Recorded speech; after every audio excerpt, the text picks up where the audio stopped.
On this episode of Skeptiko, guest host Dr. Grego brings us interviews from the 2012 Parapsychology Association conference. Well, then let's jump right into the first interview, and that's, of course, Daryl Bem. Quantum theory, quantum mechanics, has never had an empirical failure. That is, to the degree you can measure, within the error of measurement, every prediction made by quantum mechanics has come true. Right.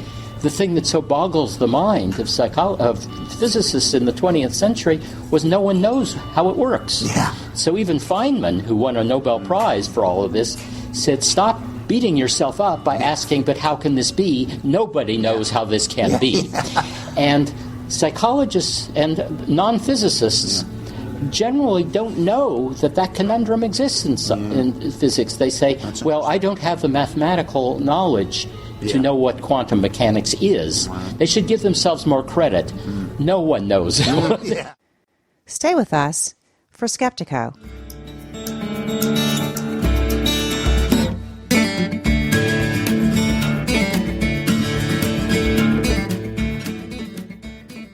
Welcome to Skeptiko, where we explore controversial science with leading researchers, thinkers, and their critics. I'm your host, Alex Tsakiris, and on this episode, as you just heard, we have some very interesting interviews from the Parapsychology Association conference. I think you're going to enjoy all of them. Let's get right to the interviews. Today we welcome back Dr. Richard Grego to Skeptiko. Rich, as you may remember, has brought us some kind of feet-on-the-street interviews, most recently a few episodes back from the American Psychology Association conference. And this time, he has a series of interviews that he recently conducted at the Parapsychology Association meeting for 2012. And I believe that was in Durham, North Carolina. Is that right, Rich? Yes, it is. So Rich is also, as you remember, a philosophy professor at Florida State College. He's an old hand by now on Skeptiko, so we don't need to introduce him very much. We're going to jump right into these very, very interesting interviews that he's brought us from the Parapsychology Association conference. So where I thought we'd start, Rich, why don't you give us a little bit of a feel for the conference in general? You know, number of attendees, kind of who were the people that were there, what it was all about. Okay, yeah. The Parapsychological Association, of course, is the primary or one of the primary professional associations for scholars in the field of parapsychology. And the Parapsychological Association Conference is the annual, convocation at which these scholars share their latest research. And this year it was held August 2012, was in Raleigh-Durham, North Carolina, right adjacent, as a matter of fact, and it was no coincidence, to the famous Rhine Research Center that was formerly connected with Duke University. And, since parapsychological research obviously concerns the cutting-edge controversial explorations and stuff regarding the nature and the substance of consciousness and the cosmos, I wanted to get a chance perhaps to talk with the scholars there and obtain as many abstracts and summaries of the presentations and so forth for Skeptiko. And there were about, I would say, a couple of hundred scholars there, researchers from various fields, like everything from neuroscience to physics to philosophy. And I wanted to, my project sort of was to gather abstracts and summaries of these presentations, as well as follow-up questions regarding how they felt their findings impacted evidence for a non-material consciousness or dimension of consciousness. So that's essentially was the nature of the conference and what I was attempting to do there. Okay. Well, then let's jump right into the first interview that we're going to bring to folks and then talk a little bit about, and that's, of course, Daryl Bem. Why don't you set this up for us briefly with what his presentation was about? Okay, yeah, sure. Well, Daryl Bem, of course, as most people know, is a preeminent scholar in the field of social psychology, I guess formally at Cornell. And, his groundbreaking work in the parapsychological field was in the area of precognition, and this really famous paper in the journal, I think, of Personality and Social Psychology, caused a huge stir because of its really fantastic results. And his paper at the conference was entitled "What I've Learned During My 15 Minutes of Fame," and it was sort of this informal but very interesting and insightful and entertaining, really, overview of the scientific community's reception of his work and sort of the culture of the scientific community now and current theories of physics and consciousness that relate to psi phenomena. It was really a very interesting presentation, and our interview in its entirety covered that stuff, and this excerpt is sort of in keeping with my main focus, regards his reflections on how popular, fashionable metaphors and analogies really have influenced scientific research on consciousness, as well as implications of that for physics and research in psi. Great. Let's play that clip. One of the fascinating things I thought you said, being a philosopher by profession, I thought was really particularly profound and insightful was you mentioned that, and this is switching gears a little bit from sort of methodology, but related. The extent to which, and correct me if I'm paraphrasing you wrong, the extent to which our metaphors for mind configure what questions we're permitted to explore with respect to consciousness is really interesting. And so I was wondering, what's the current metaphor, do you think? How is it shaping what questions we're permitted to ask and how our methodology? What led me to comment on this was back in the 50s when Vance Packard wrote the book, The Hidden Persuaders, was all about subliminal stimulation, stimuli that are flashed so quickly that your conscious mind is not aware that they're there. And there were a whole set of experiments done at that time that showed that people had different personalities reacted to threatening stimuli differently. And what you would do is flash a horrible picture or a sexual picture or something so fast the conscious mind couldn't do it. And there were claims being made then about how people react to this kind of threat. Can they see them faster or slower than other people, for example? And all of that sort of fell apart. That people said, we don't believe there's subliminal stimulation, we can't believe these experiments and all that, and so it just laid fallow for a long time. Now social psychologists use subliminal stimulation as part of their methodology. And the question is, what changed? Well, first of all, people did get more methodologically sophisticated on how to run these experiments. But I think from the language used, you can tell that people's metaphors of what the mind is like changed, and that changed. Then it was more like a switchboard. The mind has, stimuli in, responses out. And if that's the view you have, then to be told that somehow you react to threat that you haven't seen. And so the people were saying, well, so who is this little homunculus in your mind that looks out at the world and says, no, don't see that? Well, that sounds absurd. I mean, it's almost ridicule to say that. Now, our metaphor has changed from a switchboard, and it's sort of implicit, to a computer. And is that the popular? Metaphor. Sort of everybody uses it, whether they realize it or not, because you talk to your computer. You say, "Dummy, the information's not on the hard disk," and go over and look at it here. And in daily parlance between people, you hear that. And you certainly know that what you see on the screen is only a tiny fraction of all the processing that's going on in the computer. So the notion that the human mind is at least as good as a computer, that things are going on underneath. So when you're working on a computer, it's making decisions about, you misspelled a word. Well, is this the word you really meant? Well, that means that there's all this processing going on. You can think of the computer screen as what's conscious. And everything else, which is almost much larger, is going on. So even if people don't acknowledge that that's their metaphor, it makes the question, so who's this homunculus who looks out and says, don't see that? It's just not a problem anymore. That's interesting. Okay, so Rich, I'm going to break it off there because I've really broken up this clip into two parts because it's so great, it's so rich, it's so brilliant. I love what you've done, and I love his answer. Let's talk about that first part. I love this little bit of history about how subliminal messaging went from this tremendous fad to being totally debunked to quietly being accepted as fact. And you can't help but feel that maybe he's drawing some parallels there to what might happen in the future with parapsychology. Yeah, absolutely. I agree. I was wondering how you and or the Skeptiko constituency in general would sort of respond to that, because it is interesting about how the sort of the metaphors for mind or consciousness that sort of creep into the scientific community from extra scientific sources very often seem to configure what questions scientists are allowed to pursue, even for when they're investigating things like consciousness. So I was curious to know. All right, the switchboard versus the computer analogy I thought was wonderful, and it really strikes home. Absolutely, yeah. Okay, let's play the second part of this clip and chat a little bit about that. Are there theories of precognition, sort of ontologically, what is going on? Yes, well, there are a couple things here.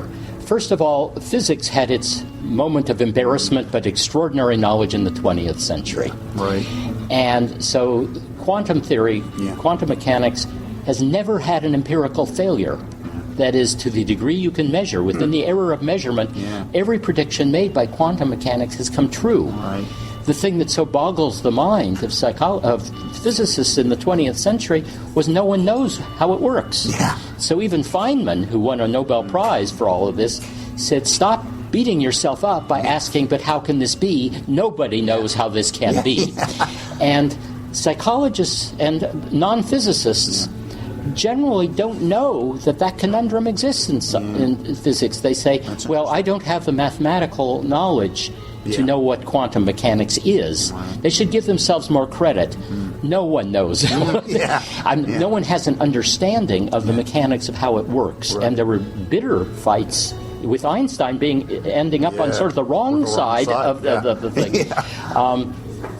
And so that has caused physicists to be much more humble, or to just ignore it. There's a branch of physics that we call shut up and calculate, which means don't worry about the foundational questions. Yeah. And I don't think psychologists, just as one non-physics group, has yet had their world shaken up to that extent. Now, some psi researchers actually think quantum mechanics does contain the seeds of an explanation. It has to do with what we call quantum entanglement. Right. Now, there are technical arguments why that won't work, but every week in physics there's usually some new paper that shows, guess what, we found entanglement at higher temperatures than we would have expected, or at longer distances, or at a more macro level. At macro level, And so some of the psi researchers believe that that's going to be it. What do you think? Well, there's a paradox here. I think at some point quantum mechanics may well provide a mechanism, but quantum mechanics does not provide us with an explanation of reality. That is, that we understand. Usually what do we mean by understand? We mean that we can relate what is new to what we already accept as a given. So here he provides this really fresh look at quantum mechanics and how we're supposed to understand it as a non-physicist. And I love how he says, psychologists step up and call their bluff a little bit because nobody knows what's going on here. I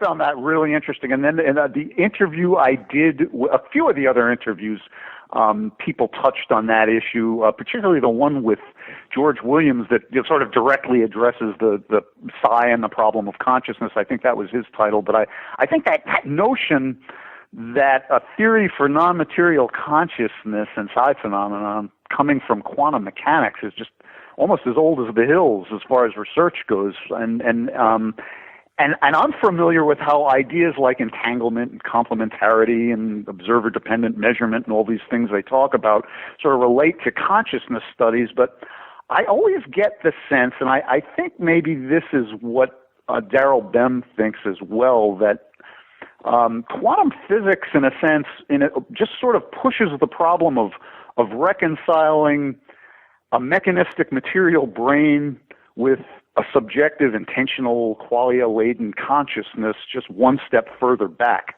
almost without solving it. Oh, completely. I think that's acknowledged when you really push him. And what I think Bem does a great job is making it clearer that that's what they're doing and kind of calling folks on this pushback that we hear all the time, which is, oh, don't start talking about quantum physics. You don't know what you're talking about. And his pushback is, yeah, well, you don't know what you're talking about either. And I think the way he relates that to real science, rather than just two people standing talking about how much they don't know about the gap here, I love his pushback about entanglement and how there's news coming out every day, and he does a great job of saying it. You know, entanglement at higher temperatures, entanglement at higher ordered biological structures. And I know I've macrostructures. I've stumbled across some of that research and bounced it off of some folks in the neuroscience consciousness camp, and they're generally ignorant of that too. So I think he makes a very valid point there. I do as well, yeah, and I think that is the common refrain you hear from the skeptical community, particularly physicists and neuroscientists who talk about the impossibility of these kind of dynamics operating at the level of what they call the hot wet brain, and all those kinds of objections. But I think Daryl Bem's sort of cautionary admonition to not come to such dogmatic conclusions at this point in time is a really good one. That perhaps the skeptical community should take under advisement. And we really have to stop saying skeptical community, because it's really mainstream science in general. They're just running cover for everyone else who hides behind that dismissive attitude of, we don't have to pay attention to psi, we don't have to pay attention to parapsychology because you just said quantum mechanics and you don't know what it means. But hey, let's move on. You mentioned Williams. Intro that clip for us. Sure. George Williams, again, his paper is entitled Psi and the Problem of Consciousness, which really enticed me because that to me was sort of the foundational question that was driving my own project and interest in parapsychology and these interviews. And he was the only presenter there, actually, was a relative unknown in the parapsychological field and community, but he's a very bright guy and very well read.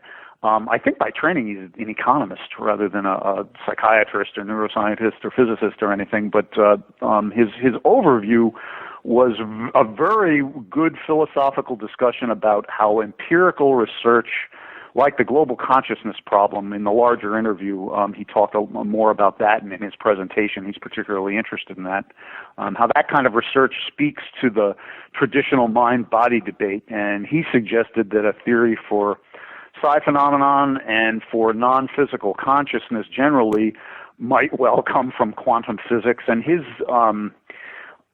the area that he thought was most promising in that regard would be David Bohm's notion of sort of the implicate order via the hidden variables kind of theory of quantum dynamics. So that's kind of what this interview was all about. Okay, let's listen. The most scientific thing we can do is simply, at this point, accept the data. That is, and consider seriously what it means to our world, to our reality. Now, my interpretation might not be correct, but at least I am accepting the data. I'm saying, well, given the meta studies that Dean Radin and Jessica Utz and others have looked at, we should, if we're going to follow through scientifically, we have to now the evidence is basically in, is what I'm saying. Yeah. So that's basically okay. And then in regard to the problem of consciousness specifically, you did a really good job, I thought, of clarifying for a non-philosophical audience the sort of three general prescriptions. You've got materialism on one end of the spectrum, dualism, mind-body dualism in the middle, of course, and then what you described as panpsychism at the sort of the other end of the spectrum, if you want to look at it that way. Now, briefly, materialism, dualism, panpsychism, what are they, and what are you contending then that psi is evidence of, I guess? Yes. Well, materialism is basically the idea that everything that is consciousness is somehow emerged from matter. Right. And this is something that I think most scientists believe or are trying very hard to believe, even though no one really has any good way of explaining how non-conscious matter, atoms and molecules and so forth, can actually somehow give us consciousness. So, and this is a very difficult problem. David Chalmers has termed this the hard problem of consciousness. Right. How do we explain why we experience anything? Right. Now, then there are some alternatives, and the two that I discussed, and I think these are the main classes of it would be dualism, which is basically somehow that consciousness, or maybe some people might prefer the term spirit, is fundamentally different from the physical body or matter. Right.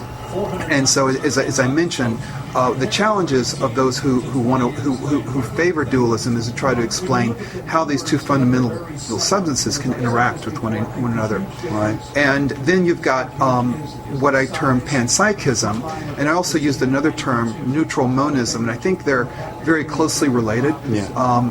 Basically, panpsychism is the idea that everything, all material objects, bodies, biological structures, and so forth, have some kind of awareness, have some sort of mental or experiential component. Mm-hmm. And neutral monism is a similar term, and that is that basically consciousness and matter are sort of like maybe two aspects of some sort of maybe some greater underlying reality. And in your estimation, of course, psi phenomenon make belief in a very simplistic kind of materialism very difficult.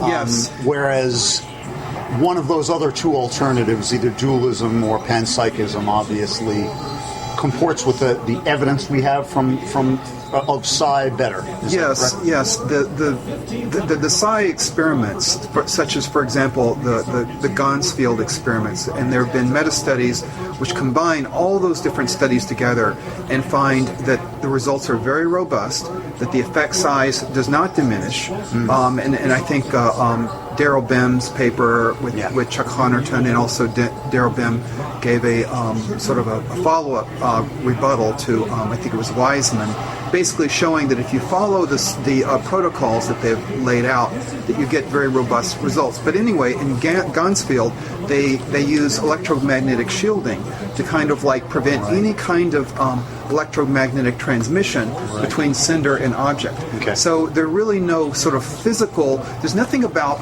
the physical energy that can explain those kinds of phenomena. Right. And so we really have to look at something else. And as you point out, the main alternatives can be classified as either dualism or panpsychism, or neutral monism. And again, your contention then is the one possibly plausible scientific approach to reconciling the seeming impossibility of a material brain having this conscious experience, its conscious psi experience of other things can be found in quantum dynamics. Is that fair? Or?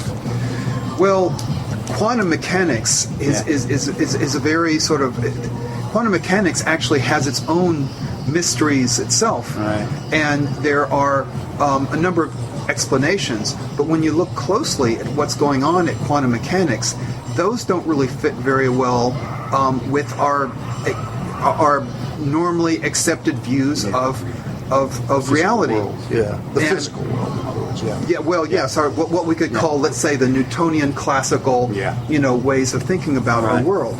So, in quantum mechanics, you have basically you based on how the experiment is observed, you can get very different results, either that suggest some sort of particle-like, in other words, that you've got a particle, or something that looks like waves. And Niels Bohr was the one who kind of came up with the idea. It looks like there's some sort of the waves are actually some sort of probabilistic component of what's going on with these subatomic particles. Right.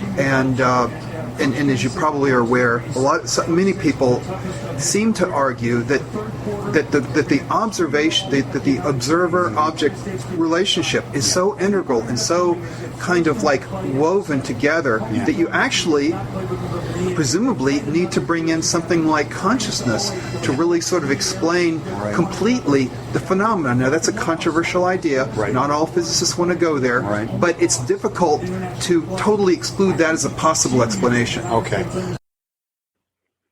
Great. So you really get a sense for what you're talking about. I love how he seems to come at this so fresh. You know, it's like, hey, isn't Dean Radin's meta-analysis really terrific? And we all want to go, yeah, it is. I mean, why don't more people get it? And they hear somebody coming in fresh and going, yeah, that's just the data. We have to deal with it. Why is that such a novel concept that we have to deal with good data? Yeah, absolutely. Yeah.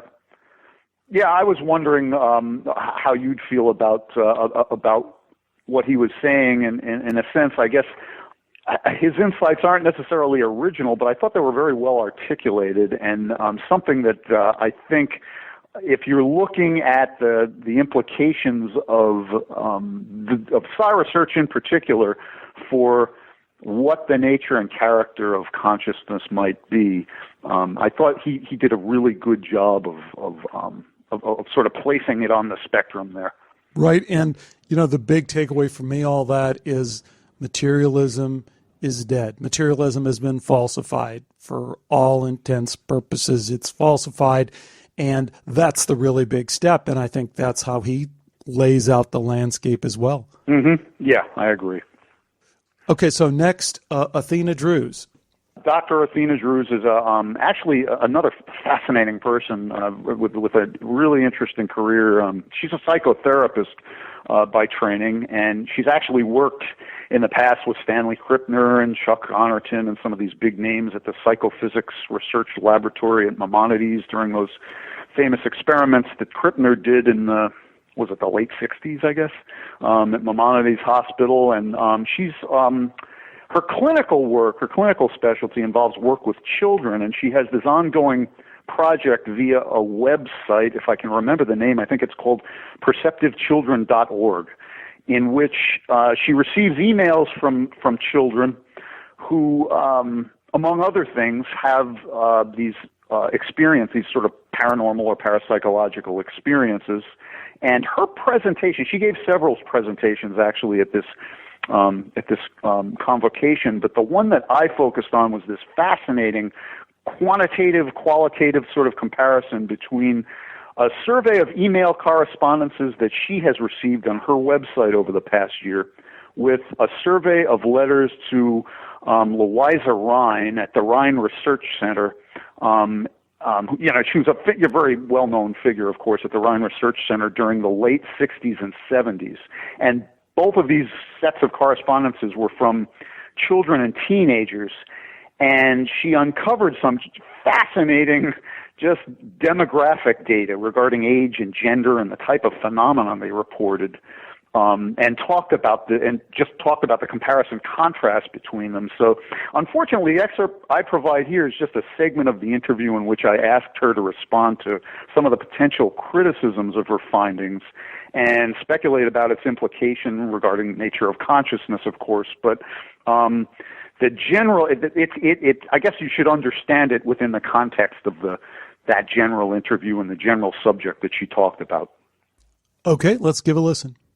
I thought maybe if we could run down a list of possible explanations for these experiences that people might offer, what your response to them is. The first of them, of course, from the hard-nosed skeptics who don't believe anything, fraud or confabulation of some sort. Do you think do you get the sense that maybe not a majority, but is there a significant amount of anything like that you get the impression you're encountering in your letters, or no? I feel that, as Louisa Rhine has felt when she received 13,000 letters from everyday people, that these are well-meaning, sane people who are not out to manipulate or scam and be fraudulent in any way. There's nothing to gain from it. Right. And the emails, the conversations I've had through the emails are very sincere and very sane individuals, and the parents, themselves seem to be noteworthy for being pretty normal people. So I tend to doubt it would be fraud on any level. These are, and again, I'm anticipating the skeptical response, even from within our field. There are plenty of them now within the field of parapsychology, right? That these are children, so there's the issue of imagination. Would you attribute a lot or any of these or a significant amount of these reports to that? Just plain, they're seeing things in the shadows and really honestly making an honest mistake. And that is a possibility, and I raise that to the parents, especially if children, say, between 2 and 5 or 6, that we're imaginary playmates or normal developmental components, and it could be just their imagination. But they sort it out and keep a journal, and they look at some of the details, and they're consistent stories. Are they? Do you follow up in that? Do you follow up pretty rigorously with a lot of them in that way to verify the? For some of them, they do respond. We do have a little correspondence back and forth around it, and I'll say, well, it could be imaginary playmates. From what you're describing, it's hard for me to tell, and they may follow up with another email with much more detail at that point, because we're not sure about me either and this website. And what am I going to do with this information? Yeah. And it can be also the parents' reaction to it. If they're into this stuff, they like, oh, tell me more. Yeah. The child may want to create more experiences to get attention. Yeah. But generally, I'm not seeing it as just imagination. Okay. Yes, some of that could be. Yeah. But I wouldn't Overall, rule them no, all. huh? Yeah, Okay. I wouldn't say they all fall in that All right. category. Well, we're not done with the skeptical responses. Neural malfunction of some sort, temporal lobe seizures or something. Do you It's think? very possible. Do you get that impression from most I don't. of them? Okay. And all right. there are a small percentage of the parents are writing in that their child might have some kind of physical thing. We do explore that. I would say the vast majority are not. There could be a small percentage, but to rule them all out based on that, I wouldn't do that. And the other one, and you're a therapist, so I thought you might, this might have occurred, I'm sure this occurred to you. What do you see, the implications of that? Well, I think that it's the research, certainly, and the emails about seeing discarnate figures and spirits has the implication that there's a separation of mind and body that can occur at death, and that our consciousness can survive and does survive physical death, and possibly has other lifetimes after that, and this is not the only one. So that has a huge implication for a lot of religion and a lot of political kinds of things, people's own view of what this lifetime's about and their body is about. So definitely that the mind, that there's a spirit in us that does survive death. And your research has convinced you of that, or is convinced too strong a word for a rigorous scientist? I would say my personal experiences were the foundation of it as a child, of wondering how this can happen. How can you have a precognitive dream about something that's yet to happen, and then it does happen? How can you see things, after somebody's after someone's dead, and have contact from them? What does that all mean? So it started me questioning, and the research just helps validate, and the children's experience just helps validate that. We're all seeing and feeling the same thing. Right. And it is ultimately, do you think, the essence of what we are, or the essence of the conscious dimension of what we are, is immaterial? At least the way the material is currently defined, I guess, by science, because that could change, or do you not want to make that bold a statement? I don't want to speak for the whole field, or I guess I just was wondering like your personal feeling on the issue. I think based on your research. I think in terms of our physical being. Yeah. When your body dies, do you think you have a conscious dimension that will continue? I absolutely do. Yeah. From my personal experience and from what I've gotten from children and from teenagers and, from the research. Absolutely. Wonderful. I don't doubt that. Really? Well, I appreciate you giving me hope.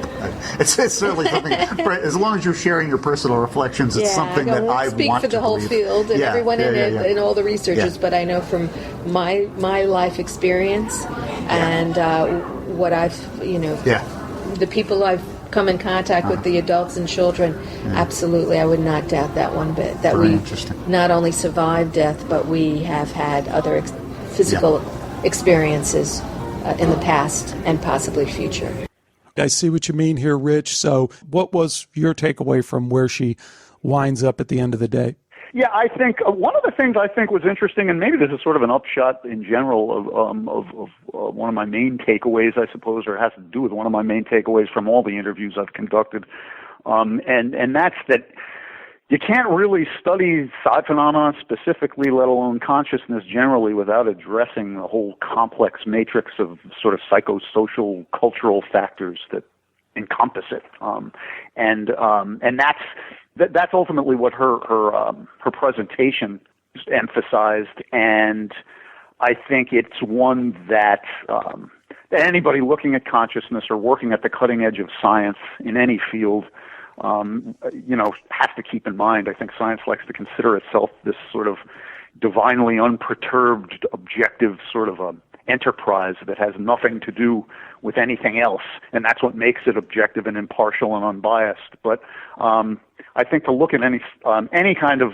scientific phenomenon, and really, especially things like consciousness, it really needs to be examined within this whole complex matrix of other influences that influence not only the phenomenon, but perhaps influence the way people investigating the phenomenon are approaching it.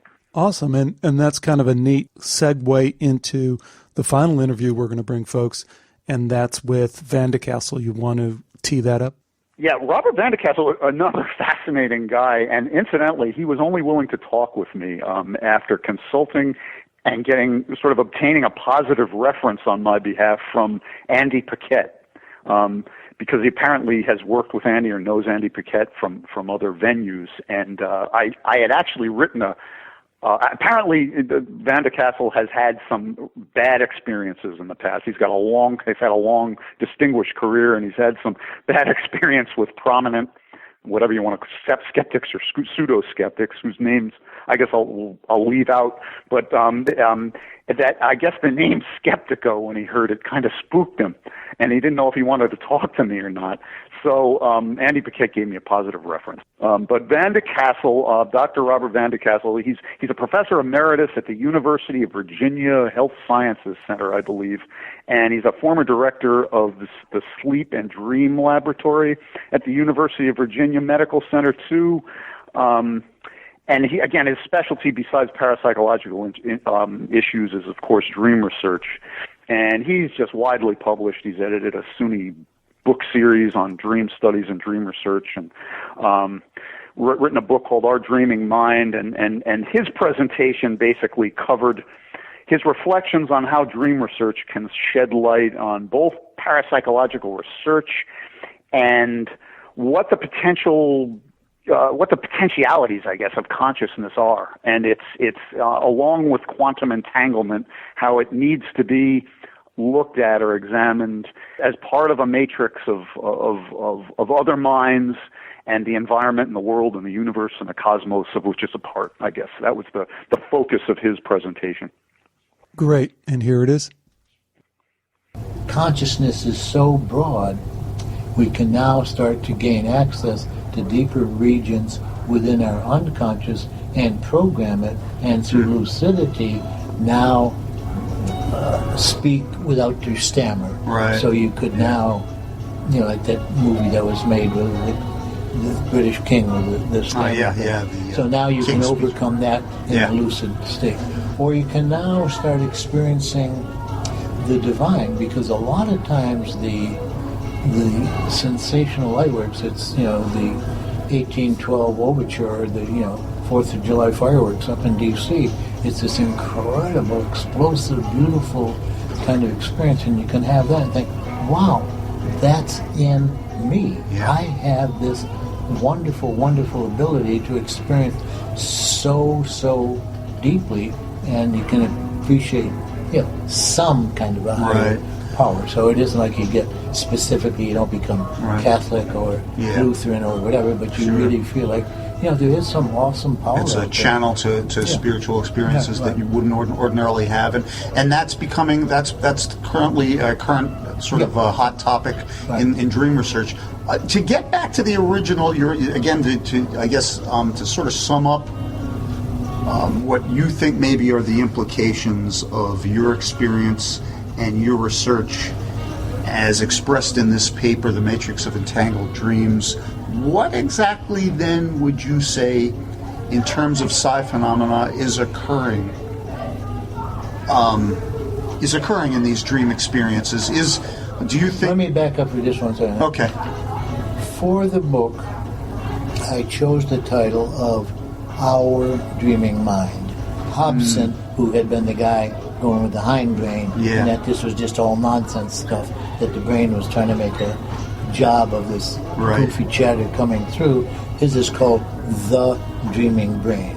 So I wanted to make the differentiation between brain, which to me is just a 3-pound hunk of gray matter, to mind, which is to me a much more active, all-expansive one. Which is exactly what I wanted to ask you about. Rather than the, which to me is the Toshiba computer here, the cell phone, to make it our, this is now our conversation. When you get done with this tape, in a sense, that's our tape now.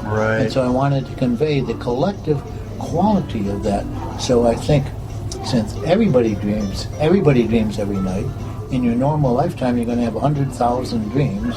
So you're not quite born a dream millionaire, but you're born a dream inheritor of 100,000 dreams in a lifetime. And what do most of us do with it? I mean, if you really felt like that was what you were given as your inheritance upon being a human being, you could prorate, at age 40, how much have you still got of that, of the original money you got. What have you squandered? How much have you burned? How much have you thrown away? How much have you, stayed with?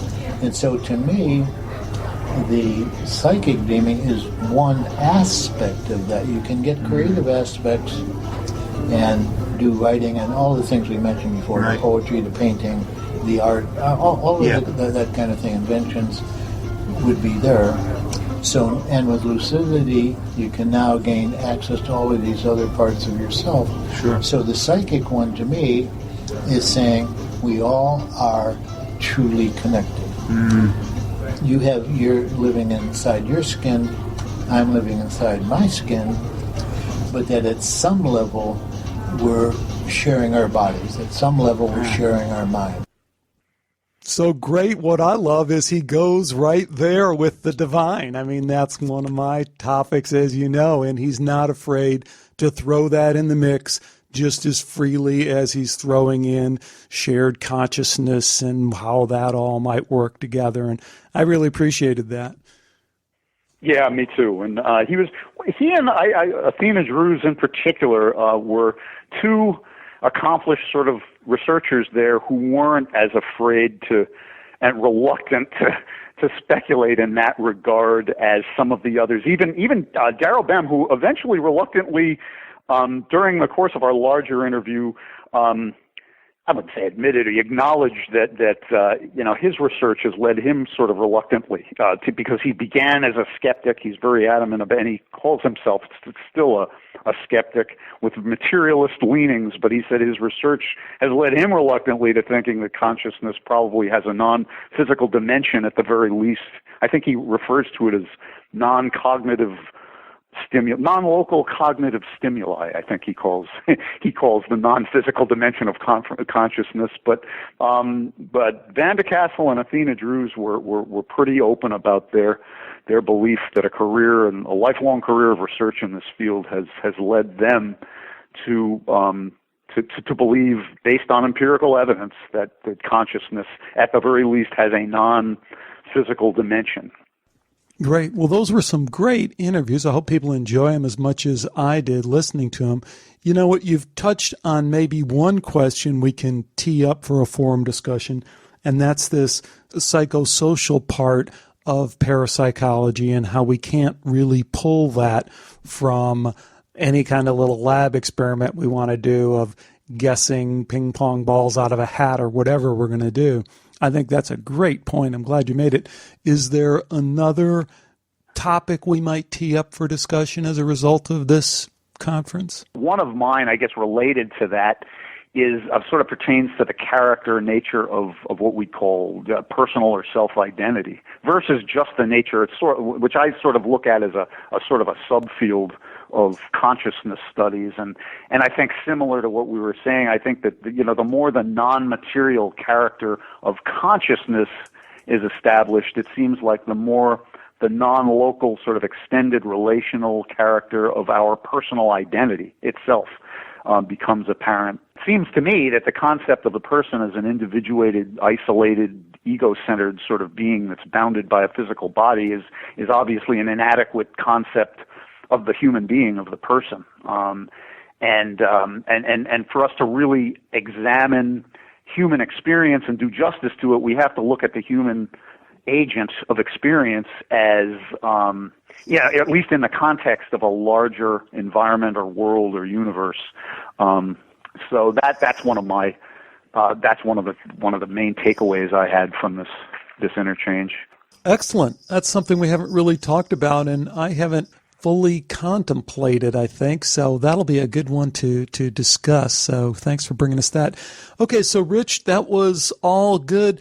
Tell us about your website. Do you have any plans for publishing more complete versions of these interviews? And if so, might they appear on your new website? Yeah, well, as a matter of fact, at the behest and inspiration of Alex Tsakiris, I actually constructed the website recently and posted all of the interviews I conducted at the American Psychological Association conference and the Parapsychology conference in their entirety on that website. Well, we'll definitely link you up there, Rich, and I hope people do check it out. So terrific work. We'll have to find where to send you next. This is really working out great. So thanks. Hey, it's a great pleasure and an honor to do it. It's great for us. Thanks, and take care. Thank you, Al.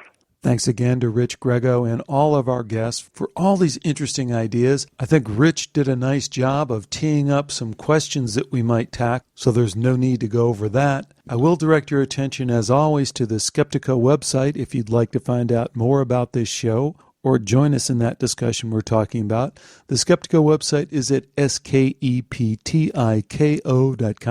And there you'll find a link to our forum, a comment section where you can comment directly on the show, and links to our almost 200 previous shows. Well, I have several interesting shows coming up, including a very interesting interview with Dr. Mario Beauregard in a few weeks, someone who I really enjoyed talking to and I think you're going to enjoy hearing from.